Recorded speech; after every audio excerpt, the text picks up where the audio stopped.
Grace and peace to you all, and welcome to our Ash Wednesday service tonight. It's good to be with you.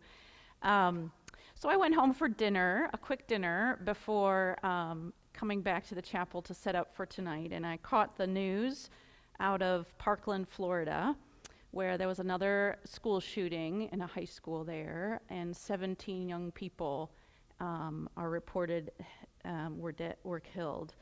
So I wanted to bring that up before we start worship tonight, because we don't come to worship to isolate ourselves from the world or to escape the world, but to rather equip ourselves to be God's hand and feet out in the world, to make the world better, to spread the good news of God's great love for all people. So I'd like to just begin with a moment of silence, an opportunity to grieve the violence and the death that has struck our nation. Let's think and pray for the mothers and fathers of those young people and all those who loved them.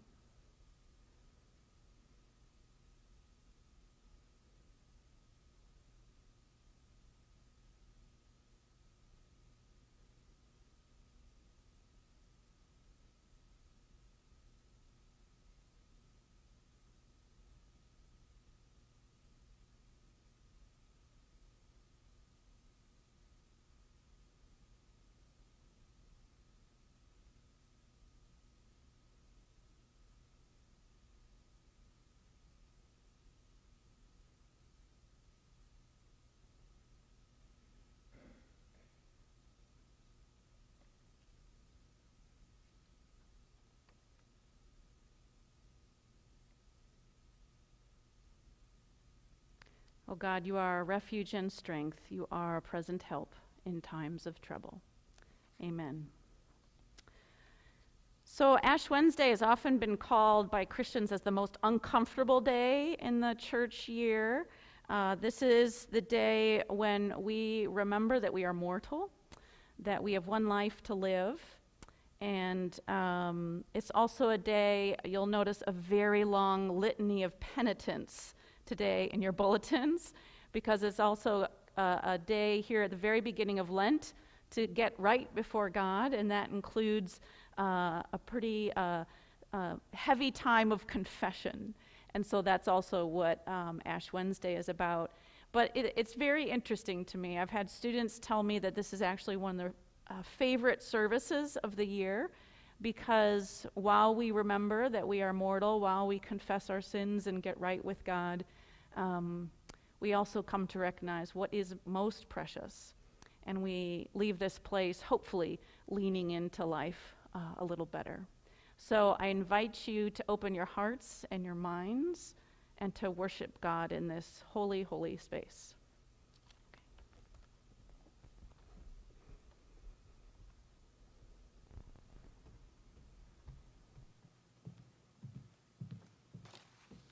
Please stand and join me in our call to worship.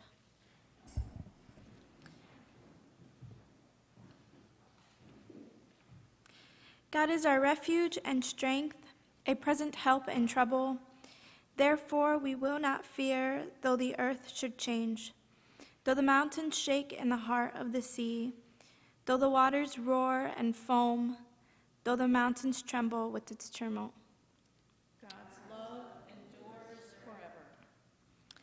Let us pray. Gracious God, out of your love and mercy, you breathe into dust the breath of life, creating us to serve you and neighbors. Call forth our prayers and acts of tenderness, and strengthen us to face our mortality, that we may reach with your confidence for your mercy. Almighty God, you despise nothing you have made, and you forgive the sins of all who are penitent.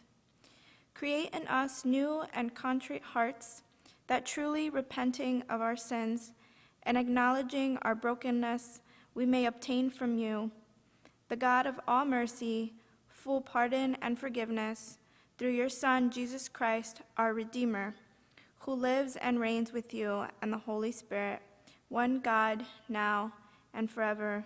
Amen. Our first hymn we'll be singing is number 805. Please join us.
You may be seated.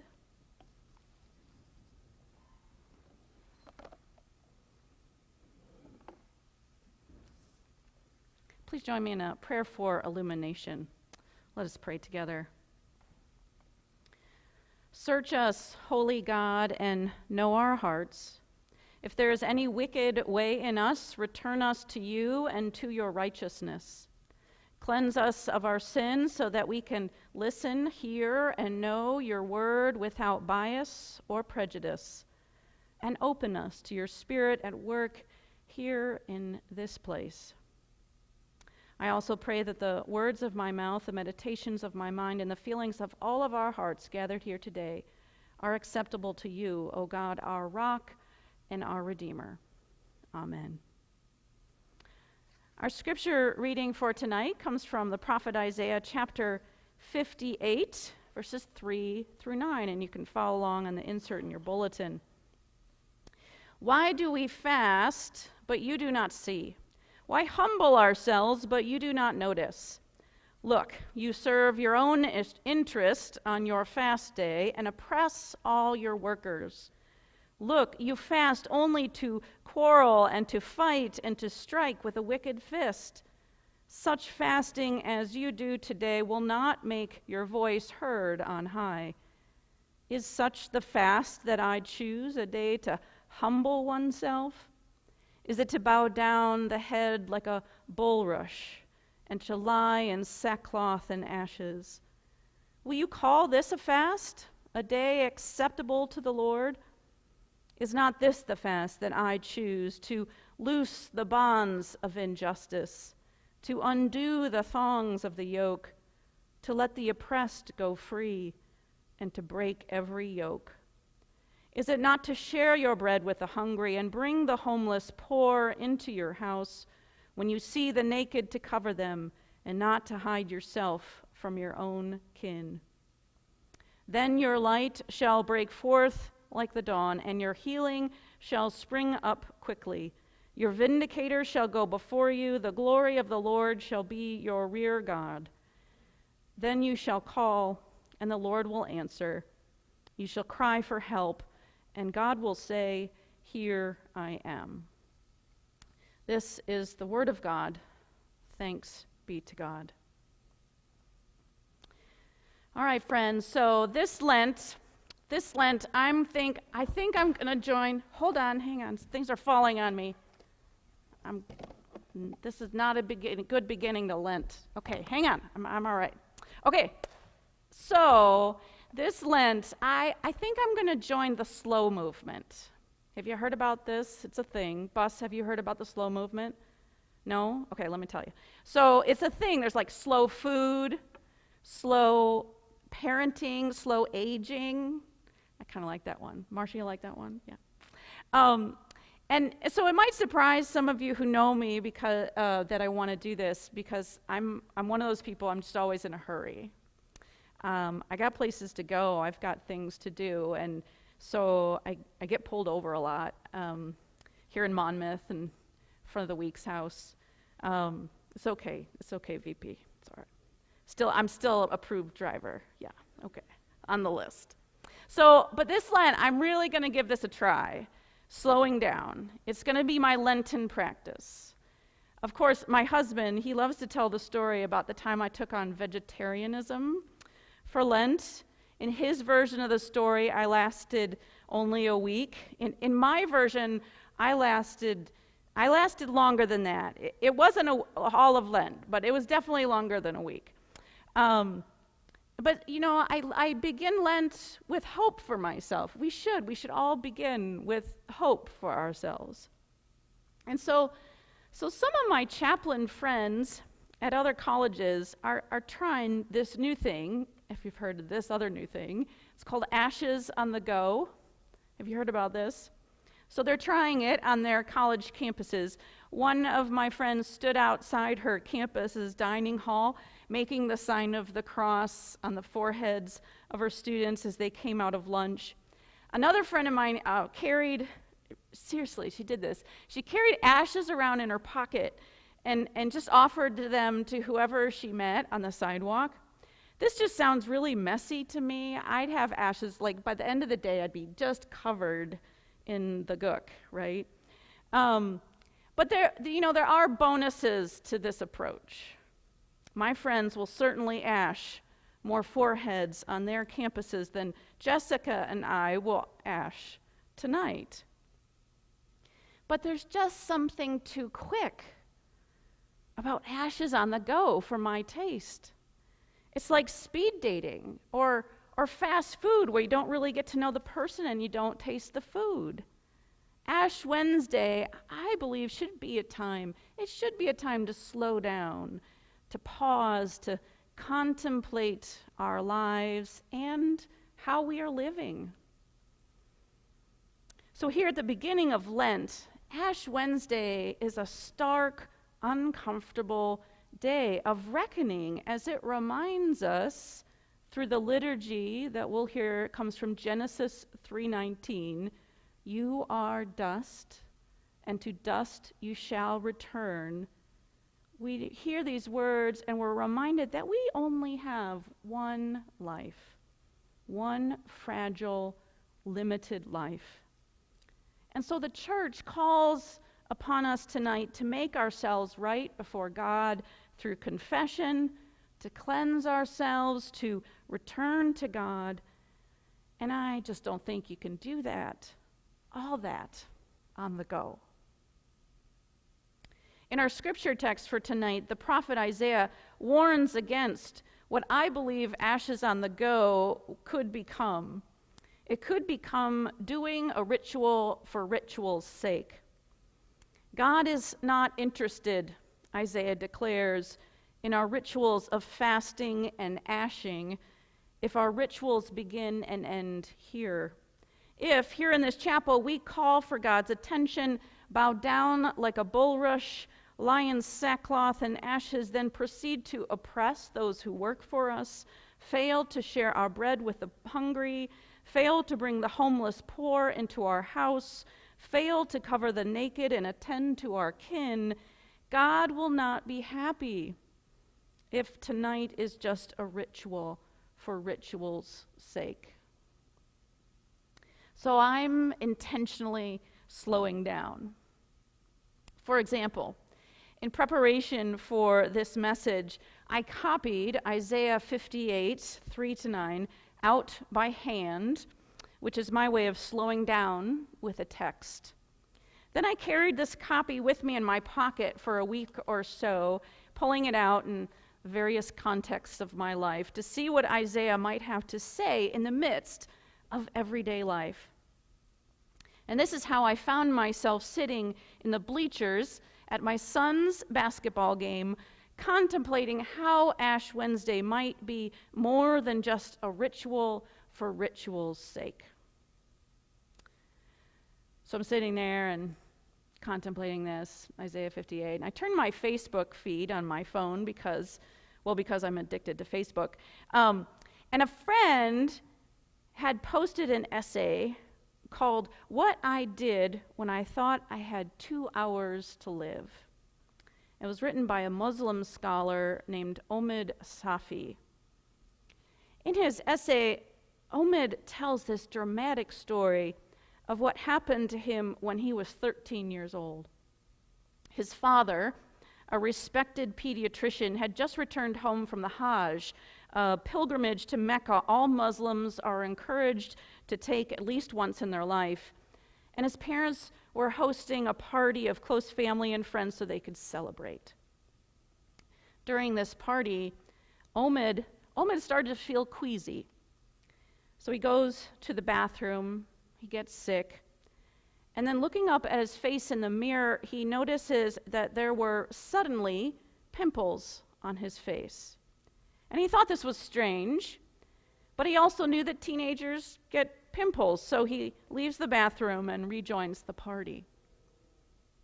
His father was standing in the middle of the crowd of people surveying the party, making sure everybody had food and drinks and that they were enjoying themselves.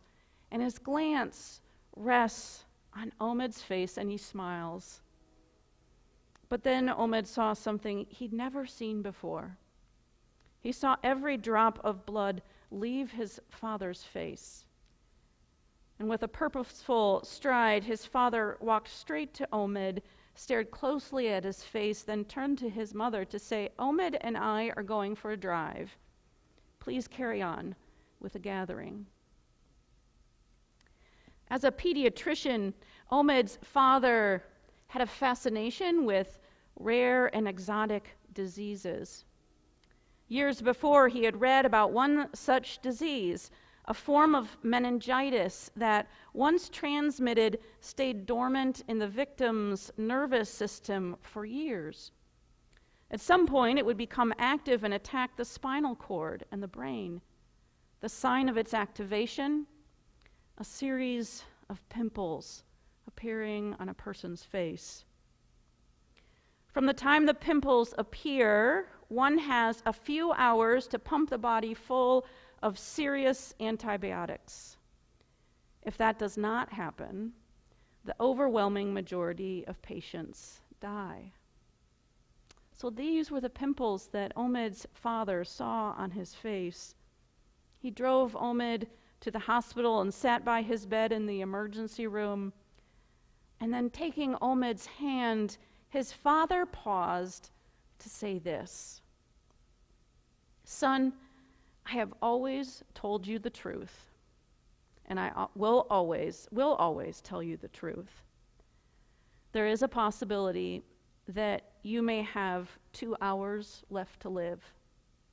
What would you like to do in those 2 hours?" Well, Omid describes the rest of that night as a feverish blur, but his 13-year-old self asked in those 2 hours to talk to his mom, to have a slice of chocolate cake, and to pray. When morning came, Omid writes that the first sensations that came were relief at not being dead, and then joy. Overwhelming, total, heart-bursting joy.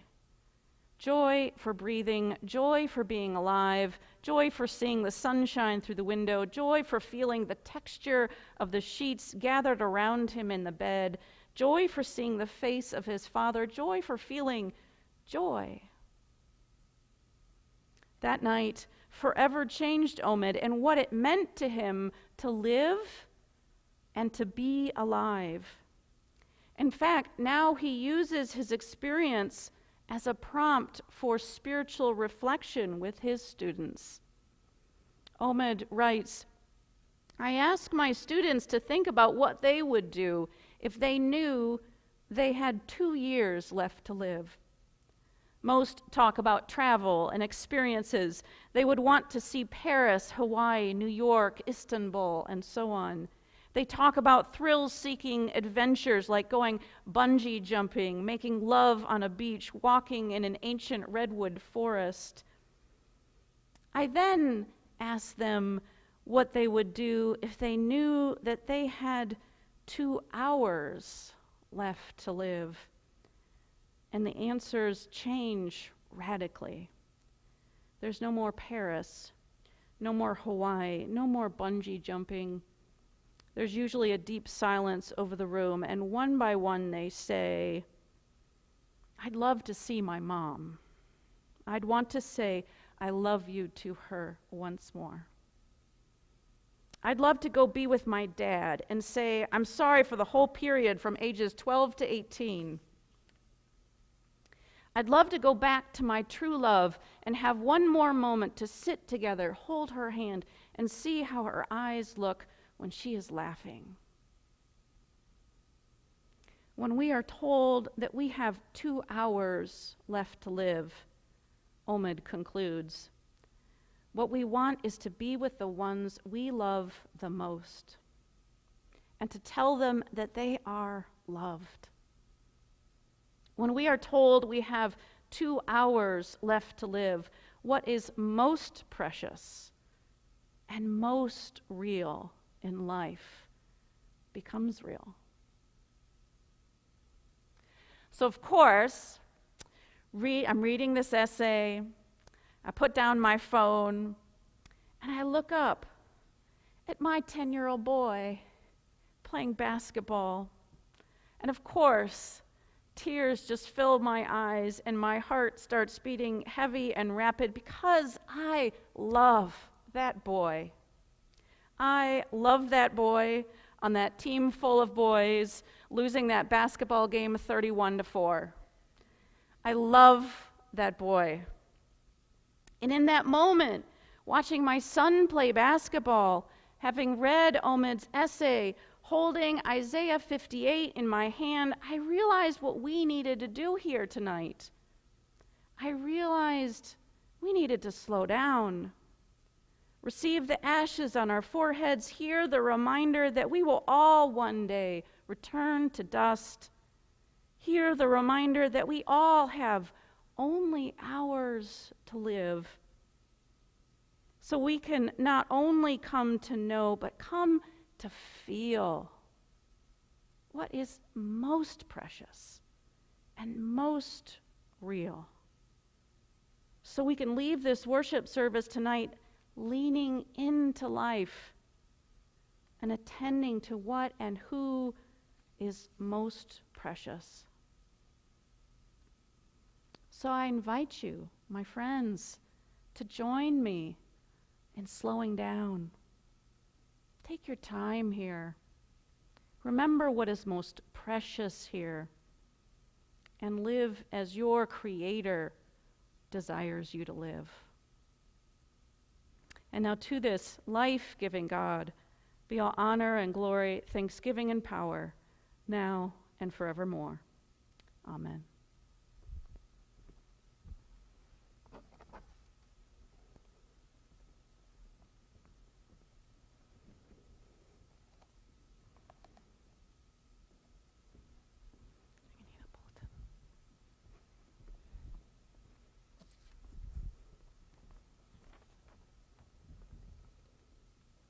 Sisters and brothers, every year at this time, Christians celebrate our redemption through the death and resurrection of our Lord Jesus Christ. Lent is a time to prepare for this celebration and to renew our life in the Paschal mystery. We begin this holy season by acknowledging our need for repentance and for the mercy and forgiveness proclaimed in the gospel of Jesus Christ. We begin our journey to Easter with the sign of ashes. This ancient sign speaks of the frailty and uncertainty of human life and marks the penitence of this community. So let us bow before God now, our Creator and our Redeemer, and confess our sin.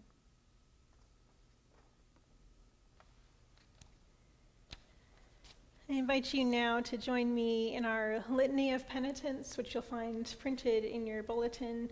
I'll read the leader parts, and I'd invite you to read along with the bold people portions.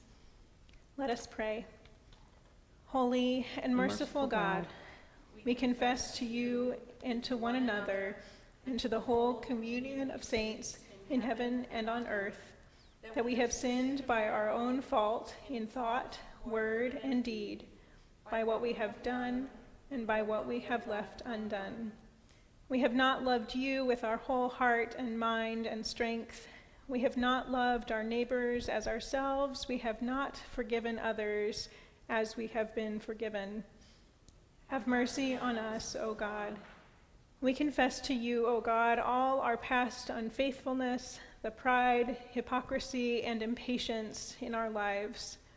We confess to you, O God, our self-indulgent appetites and our exploitation of other people. We confess to you, O God, our anger at our own frustration and our envy of those more fortunate than ourselves.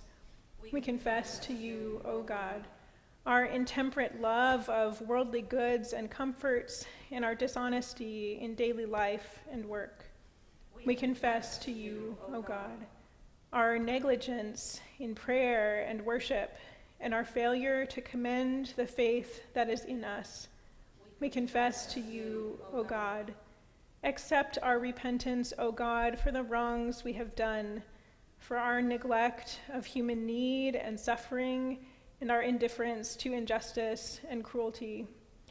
Accept our repentance, O God, for all false judgments, for uncharitable thoughts toward our neighbors, and for prejudice and contempt toward those who differ from us.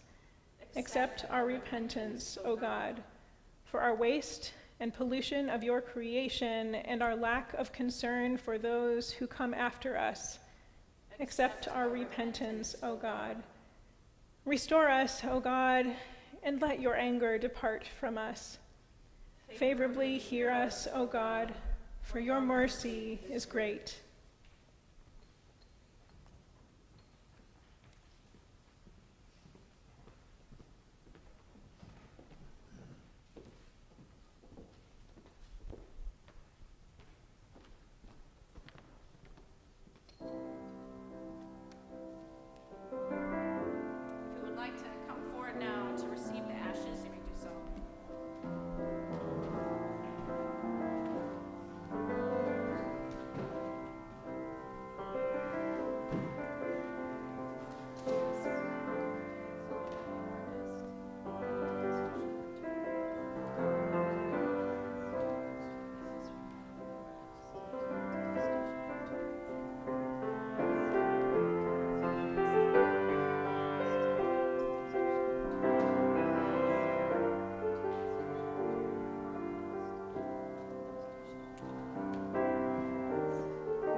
I invite you to pray with me.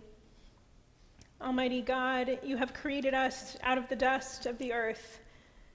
May these ashes be for us a sign of our mortality and penitence, and a reminder that only by your gracious gift are we given life, and life abundantly.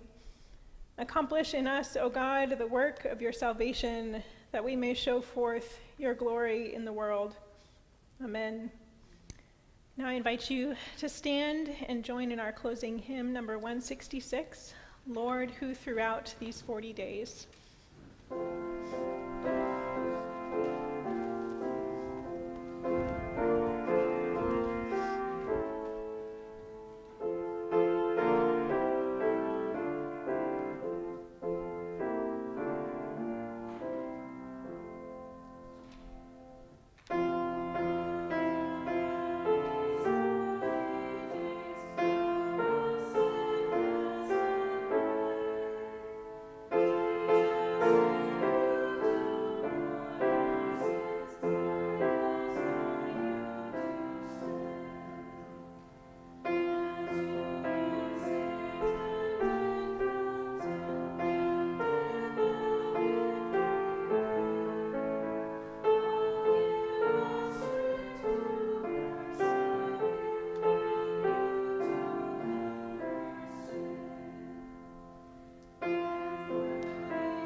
As we leave this chapel tonight here on the very beginning of Lent, I invite and I encourage you to slow down. I invite and encourage you to slow down and observe a holy season of Lent by self-examination and penitence, by prayer and fasting, by works of love, by reading and meditating on the Word of God. And may the grace, hope, peace, and love of God the Creator, God the Redeemer, and God the Sustainer be with us all, now and forevermore. Amen. Go in peace, everyone.